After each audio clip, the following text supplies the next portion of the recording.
पूर्व मुख्यमंत्री शांता कुमार के बयान जिसमें उन्होंने मद्रास हाई कोर्ट द्वारा चुनाव आयोग तथा अधिकारियों को लगाई गई फटकार को जन भावनाओं के अनुरूप कहा है, उसका स्वागत करते हुए कांग्रेस प्रदेश प्रवक्ता प्रेम कौशल ने कहा कि शांता कुमार के बयान में प्रधानमंत्री की प्रशंसा उनके बयान से मेल नहीं खाती, क्योंकि कोरोना महामारी की दूसरी लहर के लिए प्रधानमंत्री ने भी ताबड़तोड़ चुनावी सभाओं में हजारों लोगों की भीड़ को संबोधित कर देश का संवैधानिक मुखिया होने के बावजूद कोरोना प्रोटोकॉल की धज्जियां उड़ाई हैं और यहाँ तक कि पश्चिमी बंगाल में मतुआ समुदाय के वोटों को लुभाने की मंशा से कोरोना काल में बांग्लादेश तक की यात्रा कर डाली। प्रधानमंत्री ने देशवासियों की सेहत और सुरक्षा के बजाय भाजपा को सत्ता में लाने के लिए भारी जनसभाओं को संबोधित कर देशवासियों का मार्गदर्शन करने के बजाय उन्हें नियमों की उल्लंघना करने के लिए प्रोत्साहित किया है।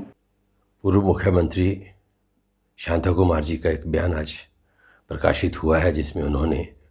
मद्रास हाई कोर्ट द्वारा चुनाव आयोग और अधिकारियों को फटकार लगाने के हाई कोर्ट के आदेश को जनभावनाओं के अनुरूप बताया है। शांता कुमार जी के इस बयान का मैं स्वागत करता हूँ, परंतु अपने इसी बयान में शांता कुमार जी ने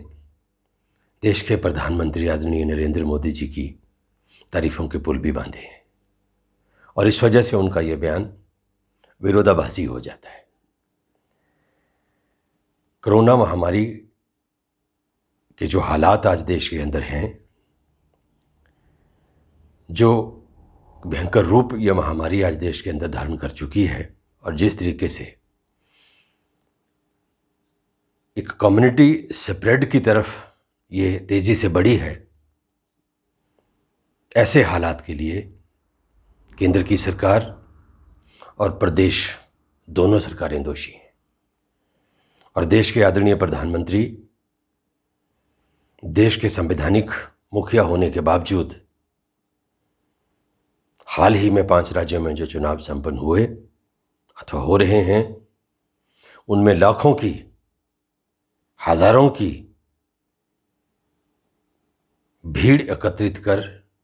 जनसभाओं को प्रधानमंत्री ने संबोधित किया, देश के गृह मंत्री ने संबोधित किया।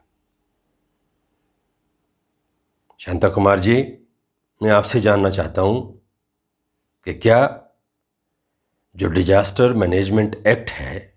उसके जो प्रावधान हैं, उसके जो नियम हैं, उसके जो कानून हैं, वो प्रधानमंत्री, गृह मंत्री, अन्य जो केंद्र के मंत्री हैं, मुख्यमंत्री हैं प्रदेशों के, क्या उनके ऊपर लागू नहीं होते? क्या संवैधानिक पदों पर बैठे लोगों द्वारा उनकी उल्लंघना करना कानून की उल्लंघना नहीं है? वास्तविकता ये है कि प्रधानमंत्री ने और भारतीय जनता पार्टी के नेताओं ने देश के अंदर देशवासियों की सेहत और सुरक्षा की बजाय भारतीय जनता पार्टी किस तरीके से चुनाव जीते, उस चुनाव अभियान को, उस चुनाव प्रचार को, लाखों हजारों की भीड़ को एकत्रित कर जनसभाओं को संबोधित करने को प्राथमिकता दी।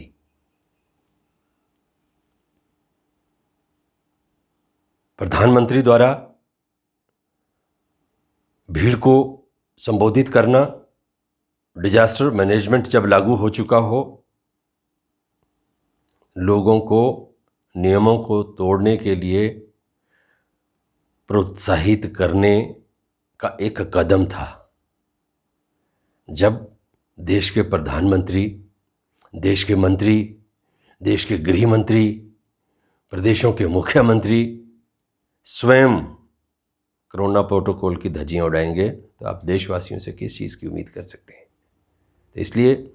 आपका जो बयान है आंशिक रूप से सही है, परंतु जिस प्रकार से आपने प्रधानमंत्री की तारीफ़ की है, प्रशंसा की है, मैं समझता हूं कि वो उसके हकदार नहीं हैं। पश्चिमी बंगाल का चुनाव जीतने के लिए, वोट प्राप्त करने के लिए पिछले 1.25 साल में मात्र एक देश है जिसकी भारत के प्रधानमंत्री ने यात्रा की, और वो है बांग्लादेश। और वहाँ की यात्रा करने का जो मकसद था वो अब किसी से छुपा नहीं है। मतुआ समुदाय, जिसके 2 करोड़ के करीब वोट हैं पश्चिम बंगाल में, उस समुदाय को लुभाना और प्रभावित करना उद्देश्य प्रधानमंत्री को उस बांग्लादेश के दौरे का था। प्रधानमंत्री ने शुद्ध राजनीतिक आचरण किया है पूरे कोरोना काल के दौरान, इसलिए आपने जो प्रशंसा की है उसके वो पात्र नहीं है। और आप जैसे स्पष्टवादी नेता से समाज ये अपेक्षा करता है कि आप सही को सही और गलत को गलत कहें, जिसके लिए आपको जाना जाता है।